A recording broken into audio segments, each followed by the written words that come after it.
Hi, good morning. My name is Axel Cajiz. I'm the orchid curator and horticulture in Vizcaya Museum and Garden. In Vizcaya, we have around 1,500 to almost 2,000 orchids inside of the greenhouse. Today, I'm going to give you a behind the scenes of the greenhouse of Vizcaya. Here, we have different type of species of orchids. The difference between a species and a hybrid. A species is a natural orchid. It's pretty much what came out of the jungle. And the hybrids are crossed between two species. These ones over here are phalaenopsis. These are the most common orchids you want to come and see. You're going to see more often in the street. Phalaenopsis. They are easy to take care of, and also I recommend this for the beginners orchid growers. The reason that is because they're easy to take care of and they're not that expensive, so you don't make a big investment on the plant in the case they don't make it.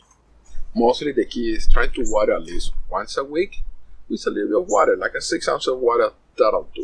The only thing you have to avoid is also the eye where the leaves are growing. You want to avoid the water to get stuck over there. Phalaenopsis. You can put it in the window, next to the window, in the kitchen, in the bathroom, so it takes some humidity, and the plant will love it. The only thing is try to avoid the air conditioner, the direct vent from the air conditioner, or not put it too close to a heater, because then you might burn the plant.